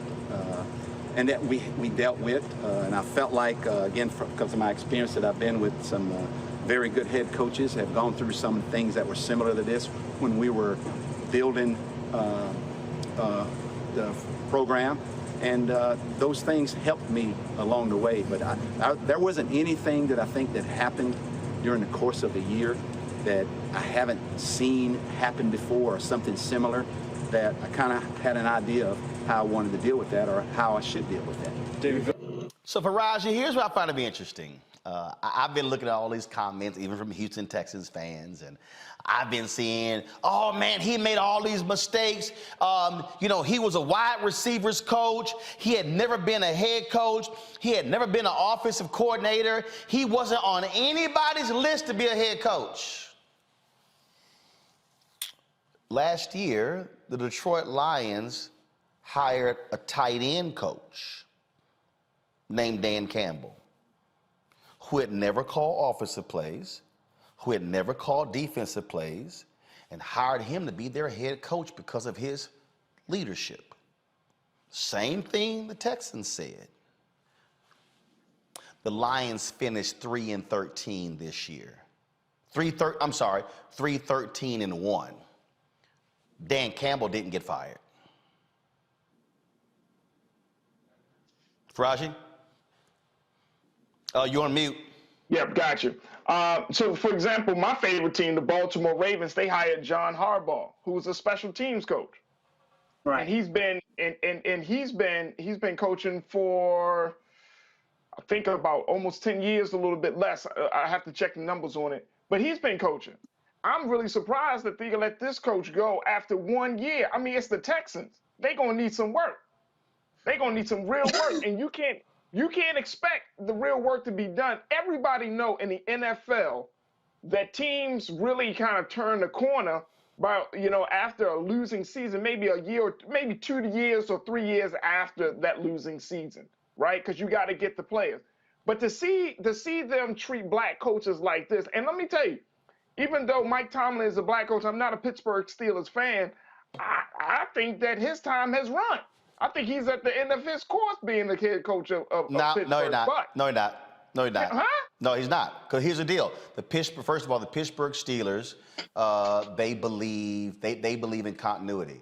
They've only had 3 head coaches in the last 40 years, and so that's what they believe in. But Tomlin can't be let off the hook either, because when he was on Brian Gumbel's show, Real Sports, and Gumbel was talking about him about the lack of coaches, Tomlin spoke on that whole thing. But in Tomlin's 17 years in Pittsburgh, Tomlin has never had a black offensive or defensive coordinator. Lauren? Yeah, so to me, the whole thing is just plantation. I mean, it reminds me of the music business. It's black talent, white money, you know. And what world do we live in where you have a league that's 70% black?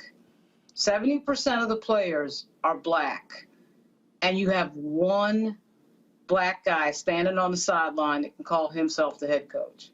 What world is that?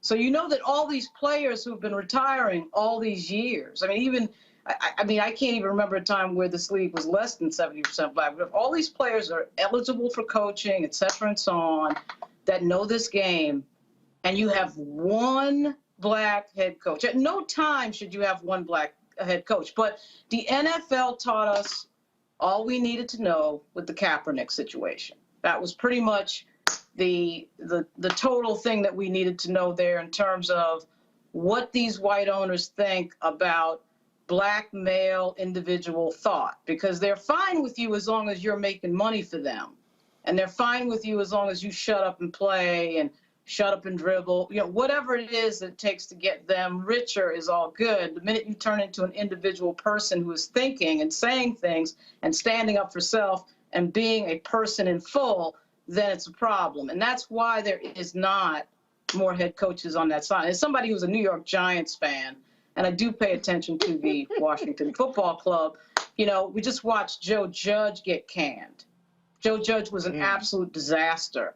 You know, as somebody up here in Northern Virginia and Washington, D.C., obviously we've watched Jay Gruden, which was a disaster. We watched Jim Zorn, who was a disaster. Jay Gruden's big thing was to, you know, get mad at RG3 all the time. And, you know, it just, the reason he was there is because his brother was a good head coach. He was sort of laughable.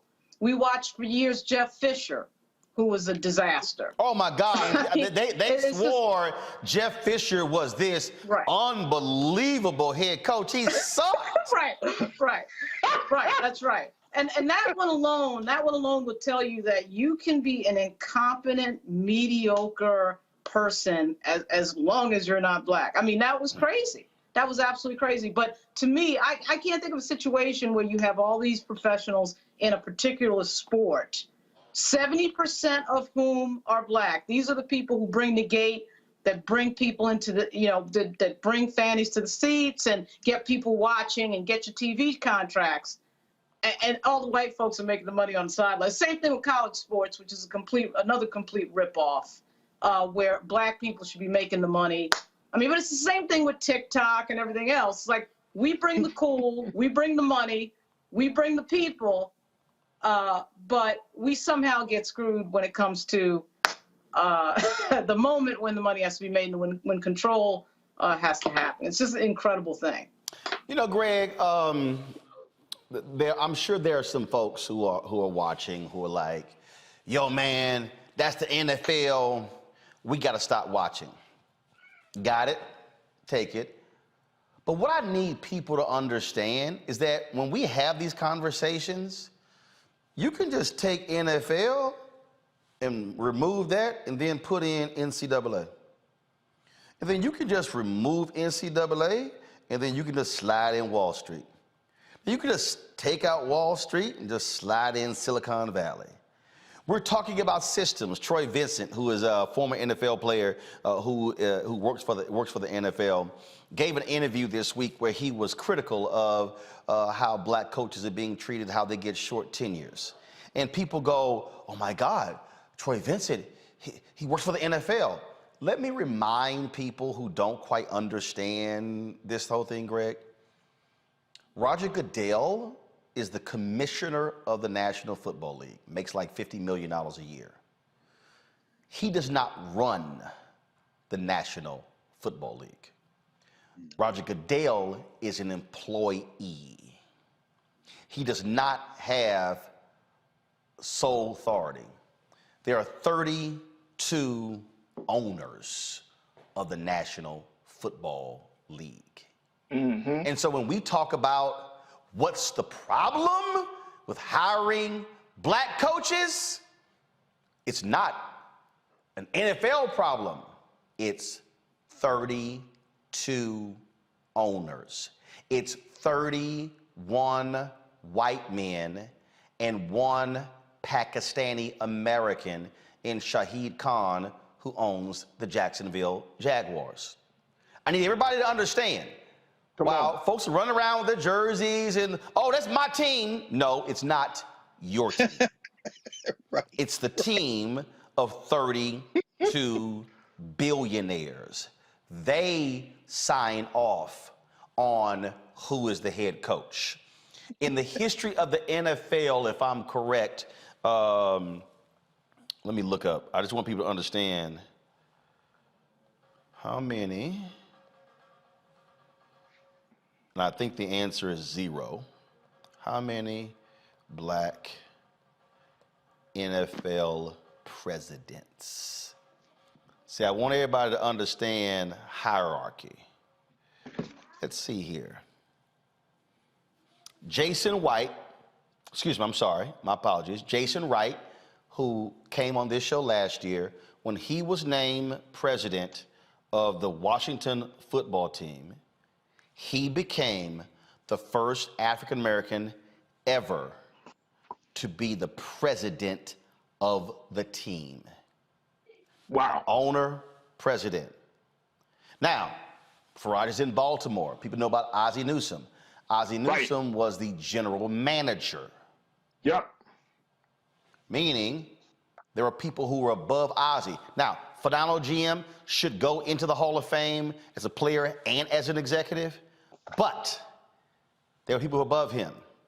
President, y'all, president is over the entire team, not just the product on the field, but advertising, marketing, promotions, every facet of the team. And so what we are talking about in the NFL, Greg, is an absolute apartheid system. Black folks, you are nothing but athletic sharecroppers in the NFL. You are to perform for us on the field. But when your black ass is done, the best you gonna get is to be maybe a coordinator, but for the most part, you're gonna be a running back coach, you're gonna be a wide receivers coach. That's the best you're gonna get. It is absolute apartheid in the NFL. Yes, sir. But before I say anything else, I want to note the fact that you slid from behind the anchor desk and moved to another part of the studio. Yeah,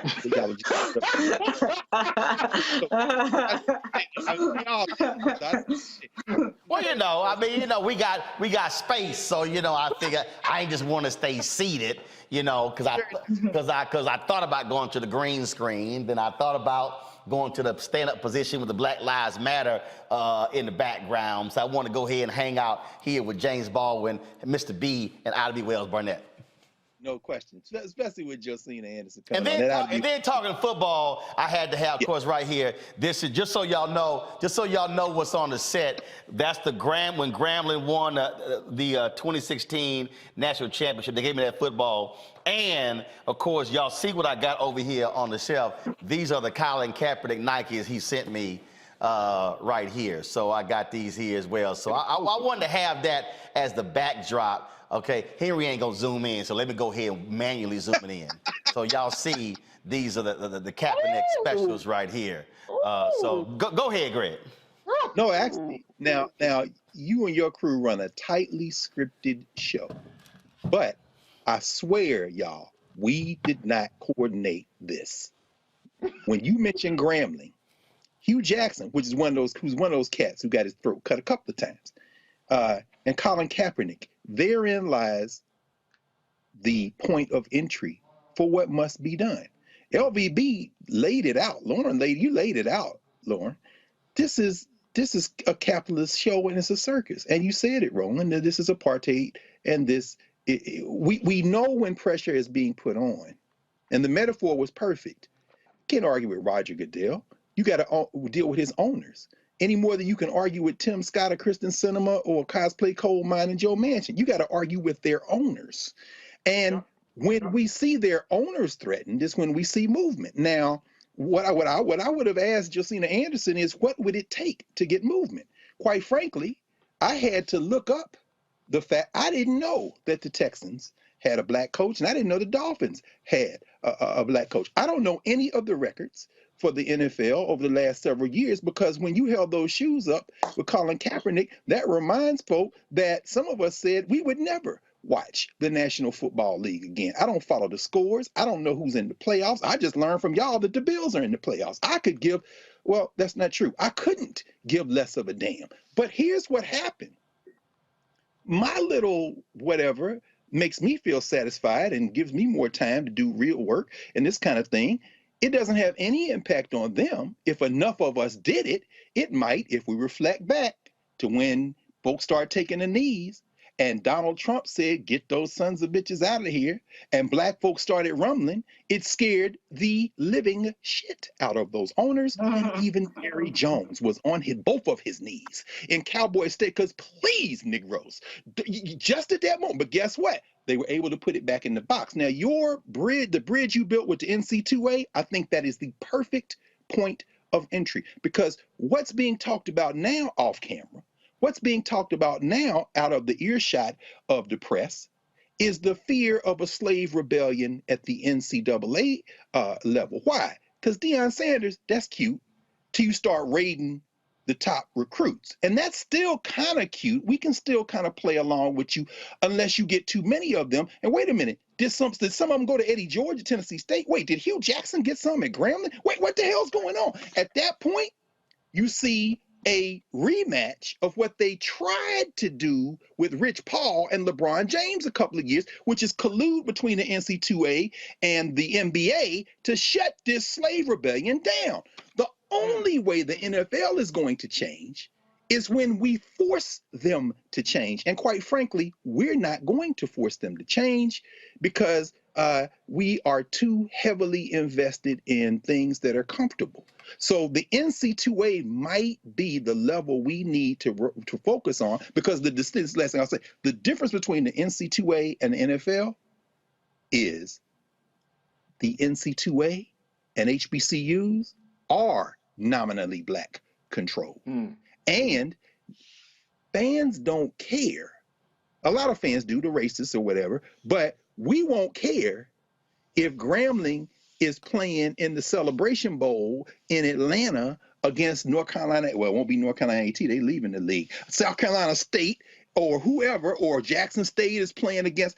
We don't care. In fact, we would probably prefer that. Alabama and Georgia, full of black players in two states where the white nationalists run supreme, and ain't never one of them Negroes on the University of Georgia Bulldog roster stand up and say no voting rights, no playing. In fact, you got one brain damaged Bulldog that might be in the damn United States Senate that will make Tim Scott look like Jesse Jackson in terms of oratory if they send that doggone fool to the damn Senate. But the point is this: they will respond to nothing until we force them to do. They got scared of a slave rebellion, and you saw what happened. Ain't gonna be no black coaches. If I was them, I wouldn't hire no black coaches either. What you gonna do? Make them do it? History tells us no. Great point there. What I need people to understand, folks, is again, it's the reality of being black in this country. We have an update for you out of Ohio. An internal probe clears 2 Dayton police officers caught on camera pulling paraplegic driver Clifford Owensby out of a car by his hair during a traffic stop. Department officials say while pulling of Mr. Owensby's hair may have been visually offensive to some people, the act was on the low end of the force spectrum. The police department's investigation did fault the 2 officers for muting excuse me, their body-worn cameras during parts of the stop. I have said numerous times on this show, Lauren, you touch that camera, your ass should be fired. Yep. You mute it, you turn it off, or you don't turn it on, you should be fired. Yeah, obviously there's a consciousness of guilt issue with regard to fooling with the camera during an arrest. It indicates that you, of course, want to hide something or, leave something out of the interaction, which makes no sense if police are arguing that, people are resisting and, there are good reasons for there to be a use of force. Well, if that's true, then why would you mess with the camera? Faraji. I mean, if you said it's on the low end of forceful tactics, and I mean, look, we're starting to see police departments across this country really kind of pushing back. It's very slow in the pushback, but there is some pushback. But when you see this type of situation happening again and again and again, I mean, again, we have to amplify it. That's why we have this station. That's why we have this show, because we have to amplify when the wrongdoing is happening. And I'm in agreement with you, Brother Roland and Lauren, that if you turn off your camera, if you fondle the camera, if you do anything with the camera that impedes the camera from functioning properly and recording the whole scenario, then you should automatically get fired. There should be no ifs, ands, or buts about it. Greg? Yes. The patter rollers cleared by their brethren again in Dayton. What was Clifford Owensby's crime? He was parked for too long a time. Then he decided that he was not going to get out of his car. So once they said that, he was not compliant. He escalated. And then the report, they said, well, yeah, it might have been unusually offensive visually offensive to some people. Meaning what? You N-words might not like what you saw, but we turned off the camera so you couldn't see everything. But ultimately, the police achieved, and this was in the report, success. What was their objective? To remove him from the car and to cuff him. Mission accomplished. These paddle rollers are going to stop when they come up to your car and say, you've been parked here too long. Blam! I am not advocating violence. But what I'm saying is, again, impunity. They were cleared by their brethren. There's no internal investigation. There is, we set these rules up so we can do whatever the hell we want. It started when we went and got y'all on these boats, and it has continued to this day. And the only time we back up from it is when something can be triggered that will make us back up from it. And talking to them ain't gonna be the trigger. Well, they always got find a reason. Navient will shell out $1.85 billion in a settlement for predatory practices. Pennsylvania Attorney General Josh Shapiro says the settlement includes $1.7 billion in student debt cancellation and $95 million in restitution. Shapiro says it resolves claims that Navient led student borrowers into long-term forbearances instead of giving them advice on less costly repayment plans. However, the New York Times reports that Navient says it did not act illegally and did not admit fault in the settlement. Well, look, when your ass almost paid $2 billion and you always come out, oh, we're not admitting fault. Don't nobody give up $2 billion and your ass wasn't at fault. But hey, we got some form of student debt relief, Greg, and to everybody watching, I keep trying to tell y'all, why was this settlement possible? Because it was states' attorney generals that sued Navient. It was people like Keith Ellison. It was like my man Kwame in Illinois. Y'all, I keep telling y'all, stop looking just to Washington, D.C. There's power in these states. We just got to know how to use it. So glad to see that. So if you're one of the folks out there who had to pay back Navient, hope you get hooked up. Folks, 5 Black history sites will be getting $50,000 from a liberal advocacy group based in Alabama. Southern Poverty Law Center selected the recipients in consultation with the Congressional Black Caucus members. Sites include the Mothers of Gynecology Monument in Montgomery, the Zora Neale Hurston National Museum of Fine Arts in Eatonville, Florida. Other recipients include the Theoco Memorial Project in Woodbine, Georgia, the Fannie Lou Hamer Civil Rights Museum in Belzoni, Mississippi, and the Cecil Williams South Carolina Civil Rights Museum in Orangeburg, South Carolina. And so glad to hear that. Also, a new doll will be hitting the shelves on Monday. Mattel is honoring Black journalist and activist Ida B. Wells Barnett. That's her right there. As part of Barbie's Inspiring Women series. That don't look like Ida B. Hell no. Although she got a copy of the free speech, Roland. Where they get that copy of the free speech, brother? Now, at least they got that. At least they got that. So just want y'all know that's how to be. No, come back to the studio. That's her right there, y'all. That's what she looked like. Right. It looks like she got a wig on. I mean, that's her hair. Okay, that's what she looked like. All right. Wells was born into slavery in 1862, was an early civil rights activist who used her investigative skills to tell untold stories. She later co-owned the Memphis Free Speech and Headlight newspaper. She was given a posthumous Pulitzer Prize in 2020 for her brave reporting on the lynchings of Black people in America. She also helped create the NAACP. Thoughts, Lauren, Faraji, Greg? Lauren, you first. I'm there with Greg. Where's that copy of the Memphis Free Speech? We got to get the doll just for that. Well, right, because as I told y'all, we have in my office, we have our Black-owned Media Matters mural, and the reality is they firebombed her office, and there are no copies of that newspaper that survived.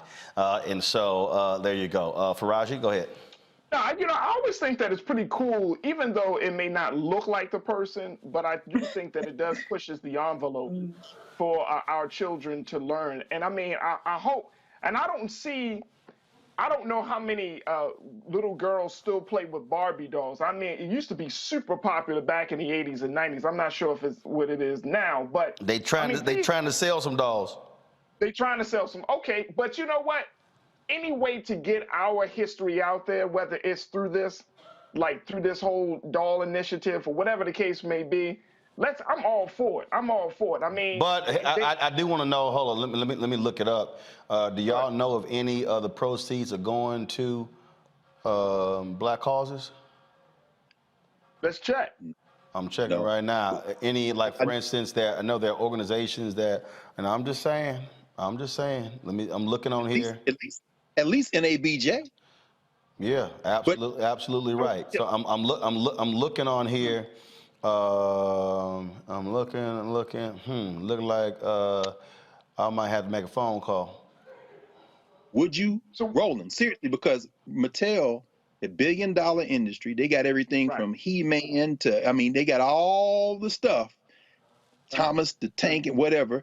Now, Frida, they have Maya Angelou, they have Rosa Parks with that damn Cleveland Avenue bus, which I find offensive, but that's neither here nor there. They tried Frida Kahlo. Frida Kahlo's family shut it down. Frida Kahlo's family said that does not look like her. First of all, y'all messed up the eyebrow. Second of all, the dress ain't right. And in Mexico, they made them take those dolls off the shelf. They said, hell no. So well, that's also what happens when you run a country. See, well, and you know what? Therein lies the lesson. As you stand in a studio you own, in a platform you own, where we own, it would, Ida B. Wells, I'm so glad you said it. It reminded me. Ida B. Wells, publishing in the UNIA newspaper, Negro World, advocated that black children should have black dolls. She bought black dolls for her own children. Man, I almost forgot about that. And they had something the UNA called the Negro Doll Factory. And here we are with Ida B. Wells' Barbie in the company where Barbie will always be the queen. And I don't think they just took Barbie heads and painted them a different color because the nose is a little too wide. So they tried, but I much rather would have had her have in her hand perhaps her pamphlet Lynch Law in all its phases. But you know, they got to get that $30. So go on to Target and Walmart and get y'all Ida B. Wells and celebrate your heritage. They count they money. Well, I just sent the tweet to see what they doing. And also, I've already sent a tweet to the ambassador, John McIntyre of Jamaica. Sent him an email about coming on the show as well. So I told y'all yesterday what we're doing and how we're not playing around. I told y'all, all the Mau haters out there, I don't give a shit what they think.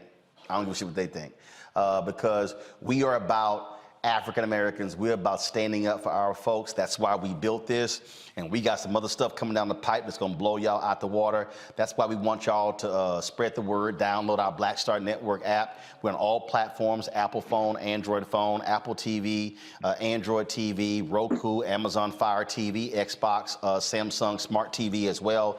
And again, when you also give to us, when you give to support our Roland Martin fan club, that's critically important because, again, your dollars are making it possible for us to do what we do. So Ed Buller, Minister Robert Fields, Odessa Palms, Verdell Lee, Daryl Lavelle, Donnie Alford, Norvell Mallox Jr., Barrington Scott, Inga Jackson, Victor Williams, Cheryl St. John, David Price, Rochelle Fouquet Black, Joel Clark, Wanda Bright, Stephanie Avent, Joe, Bobby Ross, Zendra Jones, Jerome Tate, Tyrone Stumbry, let's see, Kenneth Landry Johnson, Jeffrey Carter, David Moore, Quentin Green, Patricia Wilson, Gladys Stewart, let's see here, Lynn Dorn Spencer, Faith, Lynette Whitehurst, Deidre Langford, Rashad Ritchie, brother, I appreciate you, Jocks Jones, Antoinette Knoll. Y'all, all these people I just announced gave anywhere from $1 to $1,000 because they support what we're doing. And so please, Cash App, pull it back up, y'all, put it back up. Cash App, R Martin Unfiltered, $, R Martin Unfiltered. PayPal is R Martin Unfiltered. Venmo is RM Unfiltered. Zelle is Roland@RolandSMartin.com. Roland@RolandMartinUnfiltered.com. Some of y'all have asked, this is one of the tops that I got when I was in Ghana. I got this hat from some African brothers. I know, Greg, you've been peeping this. I know. I know. Y'all go ahead and zoom in. So I know you've been peeping this.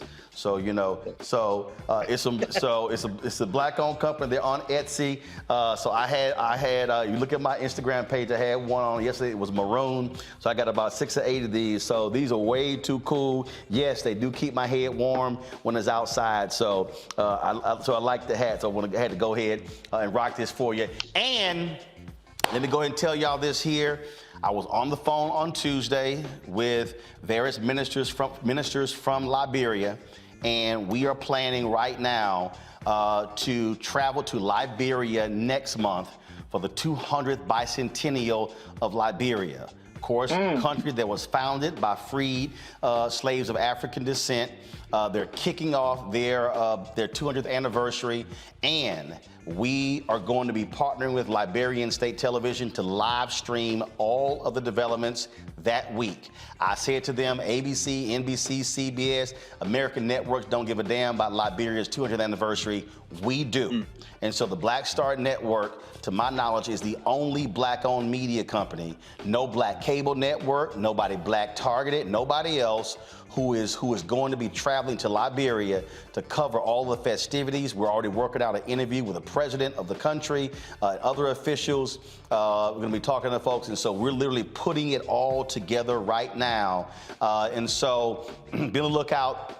Now, understand, y'all, it's like right now, the time difference is a little bit different. And so we're going to broadcast the show from there. So we probably not going to, like, it's 1:18 a.m. right now, which means we would come on the air at 11 p.m. We're going to come on earlier. So we'll work all that out. But I just want y'all to know, which is why I'm letting you know why your resources matter. And so I'm looking at bringing a team of 4 people. And then I've already put the word out, because we're going to hire a Liberian crew as well to be able to help us with this. And so our goal is to broadcast for a whole week all of the events to kick off this 200th anniversary of the founding of Liberia, of course, which was founded by freed slaves, folks with African descent. And so that's what y'all need to understand in terms of what we are doing. I told y'all we were doing some major things here at the Black Star Network. Now you understand what it is that we are doing. We are not just interested in covering what happens here. We are very close to finishing and launching the year of return. When my visit to Ghana in 2019, we're putting the final touches on editing that as well. And so again, y'all, so when I'm talking about giving, when I'm talking about supporting what we do, it's to pay for staff and travel to do these type of things. I'm serious about reaching out to the people in Pennsylvania and taking this show on the road and doing our show there regarding the Spencer case. This is why we need it. And so all my haters, I just want to let y'all know, all my haters are sitting their asses at home talking about what we say. They ain't doing what we do. So that's why we don't worry about them. So for everybody who just yakking, everybody with them bad lace fronts, everybody who's sitting here or talking all that trash, all the people who running around talking about they this and that, using every letter and number possible, describing themselves, we are about doing the work of Black liberation, which is bringing you news and information and voices that you're not seeing. And I ain't got no problem saying it. There is no black cable network. There is no other black online source that gave you today Congressman Hakeem Jefferies, Melanie Campbell, that gave you, of course, a breakdown of what happened with voting rights, that gave you Scott Bolden came here for his first interview about the indictment of Marilyn Mosby, talking with the brother out of Pennsylvania about the Spencer case, talking with Josina Anderson. Y'all, we ain't playing. And as Greg has said to y'all before, okay, and again, Black News Channel, cool, I'm good with them, but that's a black targeted network. They got money from a billionaire who owns the Jacksonville Jaguars. I ain't got no billionaires backing me. I ain't got no millionaires backing me. You know what I got? I got blackenaires, people who are helping us, people who are giving $1, $5, $10, $25, $50. And I do have some white supporters as well who are supporting us, because I've had white folks hit me up and say that they believe in what we do. And y'all remember the sister who said that she was watching our show. She's a white woman from West Virginia. She said she saw Reverend William Barber, and that's how she got involved with the Poor People's Campaign in West Virginia, because she was watching Roland Martin Unfiltered. Y'all, we ain't playing. And so to the haters, we got work to do. I'm gonna see y'all tomorrow.